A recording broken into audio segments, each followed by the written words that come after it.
ఈ మధ్య నాకెందుకో బాగా డీప్ గా బ్రెయిన్ గురించి మన పవర్ గురించి చాలా డీప్ గా ఆలోచనలు వస్తా ఉన్నాయి అనమాట. సో సాధారణంగా మనం ఏదైనా చూస్తే జస్ట్ చూసాంలే అనుకుంటాం. సో జస్ట్ చూడడం కాదు అది. అంటే పుట్టినప్పటి నుంచి ఇప్పటి వరకు మన కళ్ళు నిత్యం పనిచేస్తూనే ఉంటాయి, మన చెవులు నిత్యం పనిచేస్తూనే ఉంటాయి, మన ముక్కు పనిచేస్తూనే ఉంటుంది, మన జ్ఞానేంద్రియాలు పనిచేస్తూనే ఉంటాయి, మన మనసు పనిచేస్తూ ఉంటుంది. ఆ రకంగా ఆ మనసు మరియు ఆ జ్ఞానేంద్రియాలు అన్ని కలిపి ఏదో ఒక ఇన్ఫర్మేషన్ ని మన బ్రెయిన్ కి అయితే అందిస్తూ ఉంటాయి. సో ఆ రోజుకి ఆ రోజు చూసాడులే వదిలేసాడులే అన్నట్టు ఉండదన్నమాట.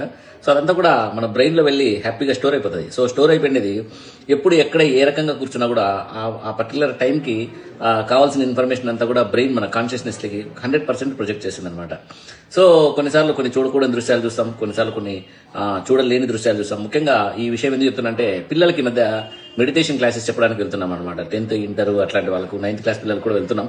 సో వెళ్ళినప్పుడు వాళ్ళకు ఎక్కువగా వస్తున్న ప్రాబ్లం ఏంటంటే they are looking more mobile. So ఆ మొబైల్ ని చూడడం ద్వారా ఎక్కడో వాడికి సంబంధం లేని అమెరికాలో జరిగే ఒక ఆకృత్యాన్ని, ఎక్కడో వాడికి సంబంధం లేని ఆఫ్రికాలో జరిగే ఒక దారుణాన్ని, ఎక్కడో వాడికి సంబంధం లేని ఒక ఇన్స్టాగ్రామ్ లో వీడియోస్ ని అవన్నీ కూడా ఆ పిల్లలు చూస్తూ వాళ్ళ బ్రెయిన్ లోకి స్టోర్ చేసుకుంటారు. సో బ్రెయిన్ ఊరికే ఉండదు కదా, నిత్యం అది మన కాన్షియస్నెస్ లకి ఏదో ఒకటి ఫోకస్ చేసి పంప్ చేస్తూనే ఉంటుంది.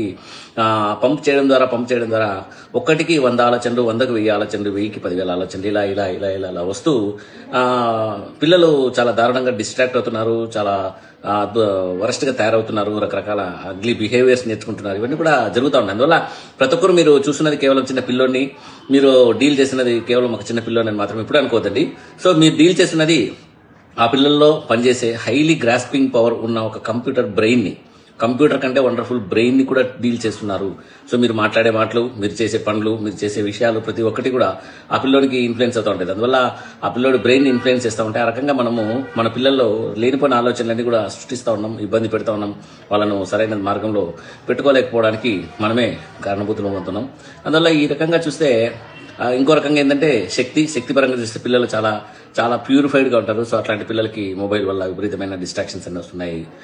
కళ్ళ ముందర జరిగే విషయాలన్నీ కూడా చాలా డిస్ట్రాక్టివ్ గాను, చాలా డిస్టర్బుల్ గానే ఉంటున్నాయి. సో ఇవన్నీ కూడా ఆలోచిస్తే మనము మన నెక్స్ట్ జనరేషన్ కి ఏమి ఇవ్వబోతున్నాం, ఏమి ఇస్తున్నాం అనేది కంటెంట్ క్రియేటర్ గా ప్రతి ఒక్కరూ ఫేస్బుక్, యూట్యూబ్, ఇన్స్టా అన్నిట్లో కంటెంట్స్ పెట్టుకున్న ప్రతి ఒక్కరు కూడా ఆలోచించి మనం పెట్టే కంటెంట్ వాళ్ళకు ఉపయోగపడే రకంగాను, వాళ్ళకు మానసిక ఎదుగుదలకు ఉపయోగపడే విధంగాను ఉండాలని మనస్ఫూర్తిగా కోరుకుంటున్నాను. అండ్ ఆల్సో మెడిటేషన్ చాలా ప్రమోట్ చేస్తున్నా. సో మెడిటేషన్ మనం చేయగలుగుతూ హార్ట్ఫుల్నెస్ ధ్యానం ద్వారా మన అంతరంగంలో ఉన్న ఎనర్జీ డిస్టర్బెన్సెస్, మన సోల్ మీద ఉన్న ఎనర్జీ డిస్టర్బెన్సెస్, మన చక్రాలలో ఉన్న ఎనర్జీ డిస్టర్బెన్సెస్, వీటన్నింటినీ కూడా చాలా ఇన్స్టెంట్ గా గురువు గారి కృపతో తొలగించుకుంటూ మనం అదే పర్టికులర్ వైబ్రేషన్ ని మన పిల్లలకు కూడా ట్రాన్స్ఫర్ చేయగలుగుతూ వాళ్ళను సరైన దారిలో పెట్టుకోగలిగితే భవిష్యత్ తరాలు బాగుంటాయి. సో దీనికి సమాజం అంతా కూడా కృషి చేయాలి. ఖచ్చితంగా మన జనరేషన్ వాళ్ళు, మన ముందు జనరేషన్, మన తర్వాత జనరేషన్ అందరూ కూడా కృషి